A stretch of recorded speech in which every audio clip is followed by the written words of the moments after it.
We'll be speaking about this week's parsha, that is Tavo. So let's go into it.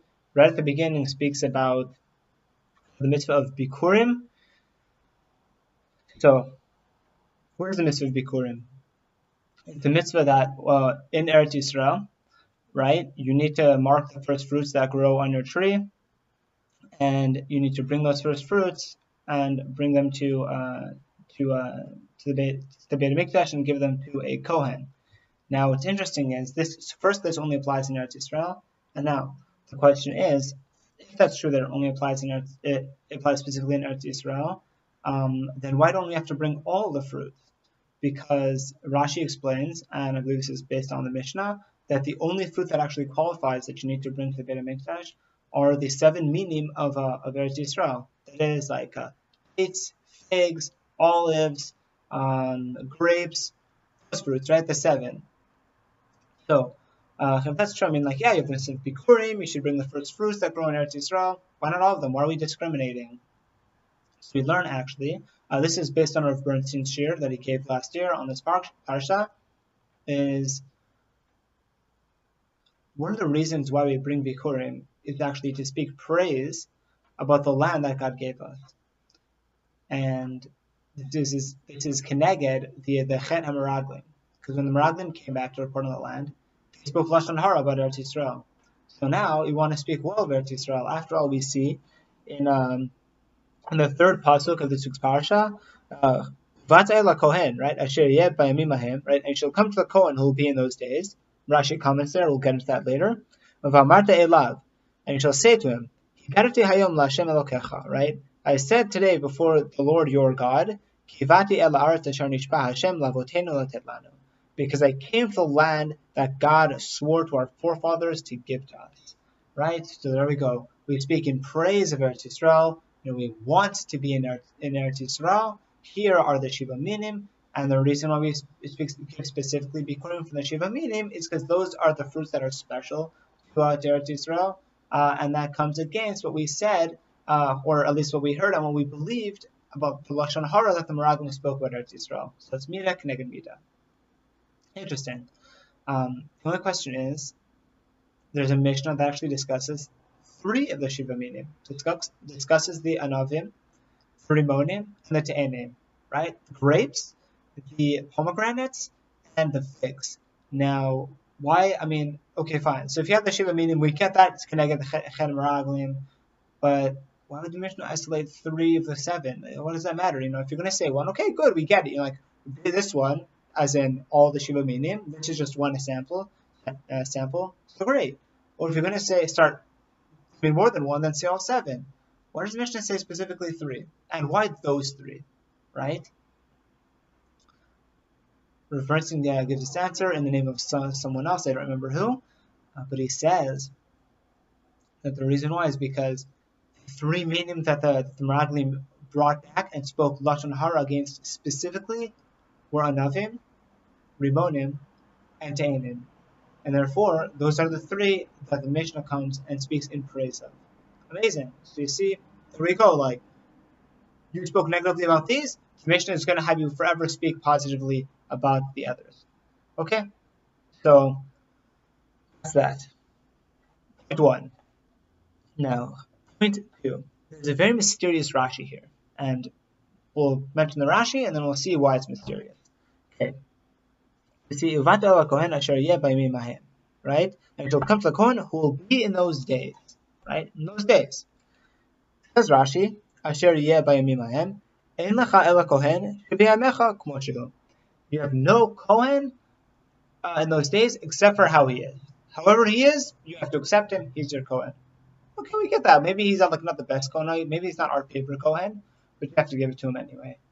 Now, the reason why that's strange, and the Ramban actually does not like this at all, is because the last time we've actually seen a comment like that is, let me just find the exact pasuk. This is actually a reference to Rosh Hashanah Chav He Amud Beis. Now let me just find it quickly.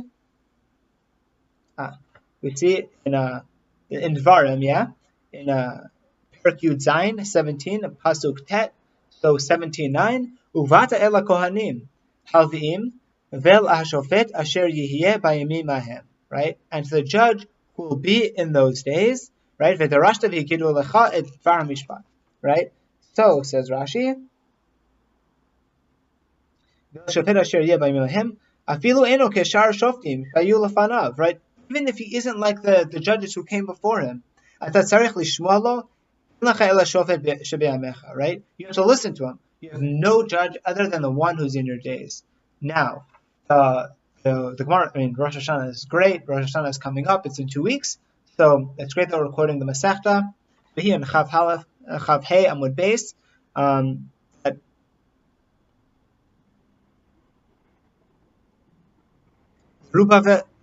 Yerubal Bedora Kemoshe Bedora. Dan Bedora, Aaron Bedora, and here Yiftach Bedora, Kishmuel Bedora. Those are the three, right? And so we see that these three, I guess, lighter figures are like these super heavyweights: Moshe and Aaron and Shmuel. Shmuel is considered the greatest Navi outside of, for sure, Moshe. I'm not sure about Aaron, but Shmuel was. There's actually a Mishnah in Brachos that says that Shmuel was as great as Moshe and Aaron combined. So, like, it's a big deal, right? We see that Yiftach, who's one of the judges in Eretz Yisrael, Yiftach was in his generation was as great as Shmuel was in his generation. Now the Gemara continues, Lamedcha, to teach you, Shafilu kal shebekalin, right? That even the lightest of the light, and he was appointed as a leader of the public. Right? He's like the greatest of the great. The lightest of the light, once he's appointed over the tzibur, is like the greatest of the great. So we can't say nowadays, the Gedolim of these days are not as great as like Rav Moshe Feinstein, or even like way back in the day of the Rambam. You can't say that. Even though maybe it's true. It is true. We don't have people like the Rambam in our days. And so, if you're a Gadol now, if you're appointed over the tzibur, you have to listen to them as if it's even Moshe Rabbeinu. Amazing. That's explicit Gemara. Fine. Now, what's the Ramban's problem with what Rashi says? Right? Right? There's Kohen who will be in those days. Whichever Kohen will be in those days. And you have no, the only Kohen, as far as you're concerned, is the one right there, as he is. No matter how, un-Kohen like he is, maybe.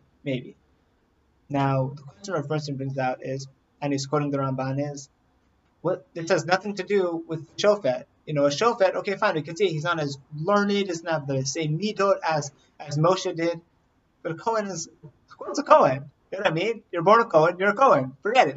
You're just as much of a Kohen as your father is, as your grandfather is, as your great-grandfather is, all the way back. If you're a Kohen, you're in all the way.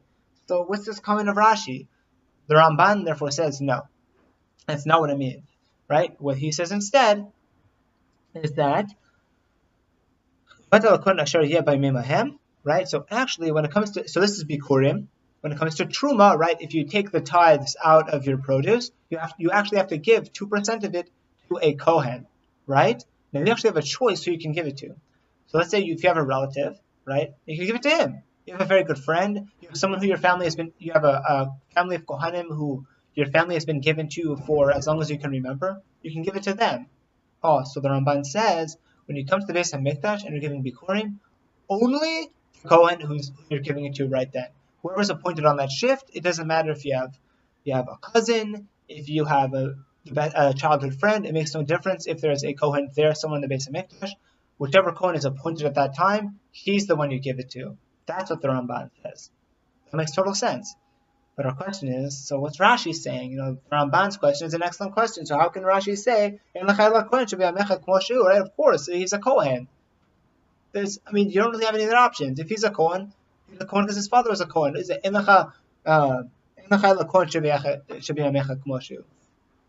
Here, Rav Bernstein turns to the Mefarshei Rashi, to specifically, to see the two different ways we can see it.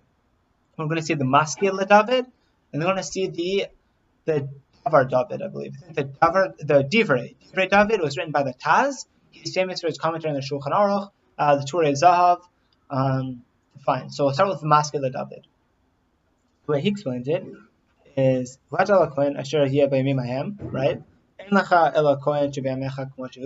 You see, we just discussed truma. The truma works is you can give it to whoever you want, right? There's another thing with truma. With truma, the Kohen can come and pick it up from you, right? You have truma. The Kohen can come and be like, all right, great, do you have my truma ready? Fantastic. And he could come and I'll take it away from you. So you don't have to deliver it. With Bikurim, you do have to deliver it. That's a service, right? You're bringing like all this Bikurim and you're dragging it to, you're transporting it to Yerushalayim, to the Beit HaMikdash, and you're delivering it to the Kohen into his hands, right? That's a service.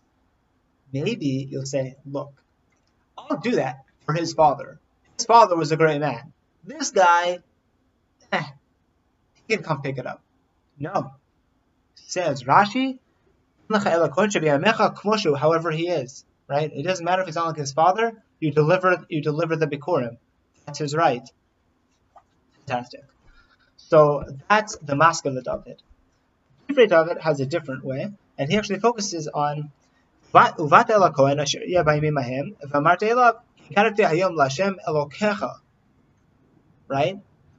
Here's the focus of the Divrei David. To Hashem, your God. Why are we saying your God? Right? That's a good question. I mean, he's my God. Why am I bringing this Bikurim Bichlal? Because you have the same God. The same God that commanded me to give these Bikurim to you. So too, you have the mitzvah of I guess, receiving these Bikurim. He said the mask of the David, the Divrei David, that, we say Elokecha because this Kohen serves in the Beis HaMikdash. He brings Korbanah. And therefore, he is on a higher level than we are. We don't serve in the Beis HaMikdash. He does. He brings Korbanah, so he's a higher level. Wait. So then someone might say, hang on a second. Look, I know his father. His father was a Kohen for a very, very long time.